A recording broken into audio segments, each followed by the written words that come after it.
Assalamualaikum warahmatullahi wabarakatuh dan salam sejahtera kepada semua. So hari ini saya ingin berkongsi sedikit tentang emosi dan pembuat keputusan dalam subjek kemahiran membuat keputusan. Dan saya Muhammad Ashraf, saya daripada iKid sendiri dan belajar dalam bidang perladangan. So, mari kita mulakan emosi dan membuat keputusan. Pertama sekali kita pergi kepada definisi emosi. Emosi adalah apa-apa pengalaman sedar yang dicirikan oleh aktiviti mental yang sengit tanpa keseronokan atau ketidakselesaan tertentu. Dan emosi adalah perasaan kuat yang ditunjukkan kepada seseorang atau sesuatu. Emosi juga menurut pada reaksi terhadap seseorang maupun peristiwa. Emosi dapat ditunjukkan ketika merasa senang terhadap sesuatu, marah pada seseorang atau takut pada sesuatu. Dan emosi dan membuat keputusan terbagi kepada 4 teori. Yang pertama adalah teori pelabelan kognitif, kedua teori metribusi, ketiga teori pemindahan, dan keempat teori Lazarus dan sebagainya. Tetapi kita akan membahaskan hanya 4 teori pada hari ini. Oke, yang pertama ialah teori pelabelan kognitif. Teori pelabelan kognitif Schachter teori ini dianggap sebagai teori kognitif yang paling berpengaruh sekali. Stanley Schachter 1962 iaitu pengasas teori ini melihat pengalaman emosi manusia sebagai berpunca dari 2 faktor utama, iaitu kebangkitan fisiologi dan tanggapan kita mengenai punca kebangkitan fisiologi tersebut. Menurut beliau lagi, apabila manusia mengalami sesuatu kebangkitan fisiologi, mereka akan mencari puncanya. Tanggapan atau interpretasi manusia terhadap punca kebangkitan fisiologi tadi menentukan apakah emosi yang sedang mereka alami. Sebagai contoh, sekiranya kita mengalami kebangkitan fisiologi seperti jantung yang berdegup kencang kerana kehadiran personaliti yang menawan hati, kita mungkin menganggap kebangkitan fisiologi itu berpunca daripada personality tadi dan akhirnya merasakan bahawa kita sedang mengalami emosi cinta dengan personality tadi. Namun begitu, andaikan kita alami kesan fisiologi yang sama, iaitu jantung kita berdegup kencang, tetapi kali ini kita berada dalam sebuah bank yang sedang dirompak, kita mungkin melabelkan dan menginterpretasikan kebangkitan fisiologi kita itu sebagai perasaan takut. Sekiranya tiada penjelasan yang pasti mengenai kebangkitan fisiologi yang kita alami, kita tetap akan mencari penjelasan yang boleh diterima pakai untuk mewujudkan label emosi yang sesuai.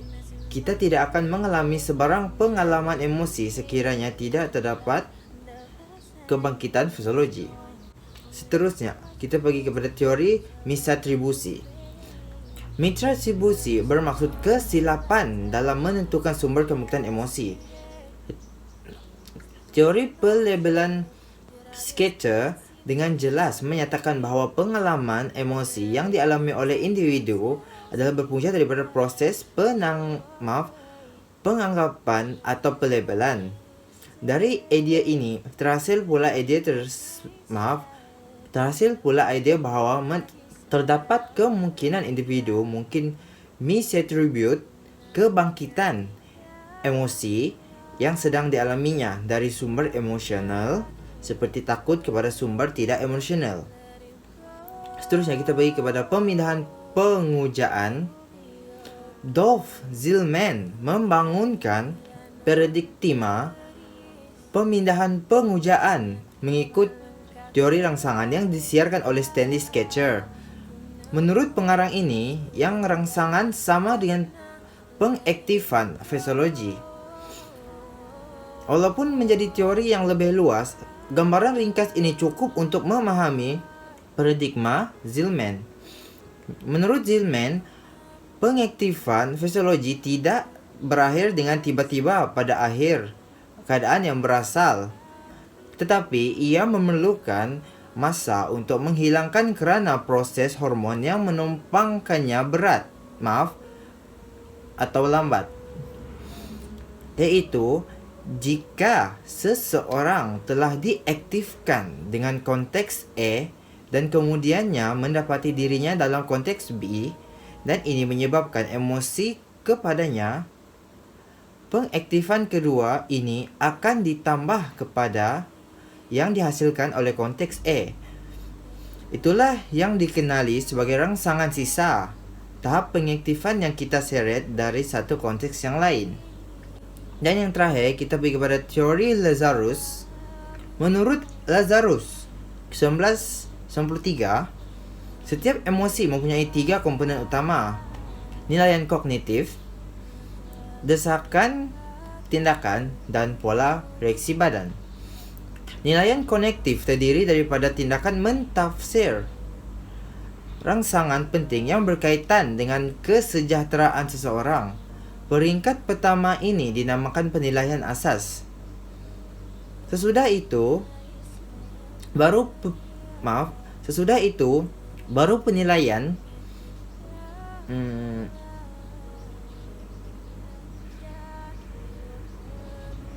mengenai strategi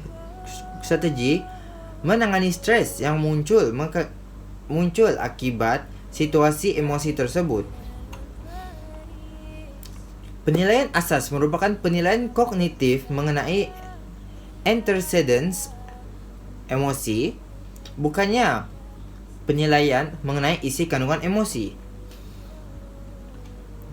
Desakan tindakan melibatkan aktiviti memikirkan mengenai tindakan yang boleh dibuat.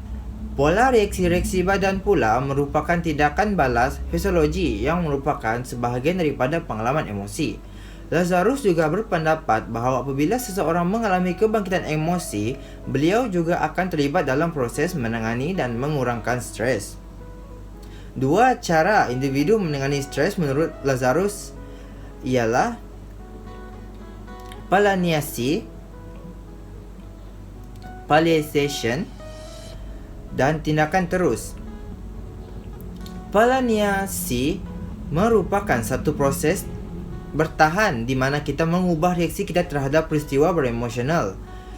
Individu tersebut mungkin tidak mempedulikan kejadian yang berlaku dan berharap ianya akan pergi begitu sahaja. Individu tersebut mungkin juga cuba mengubah reaksi fisiologi dengan bersenam dan sebagainya. Alternatif lain ialah dengan mengambil tindakan terus. Sebagai contoh, jika pemeriksaan akan dihadapi merunsingkan individu, beliau mungkin mengambil tindakan terus dengan belajar lebih tekun. Jadi, itu saja daripada saya. Terima kasih. Bye.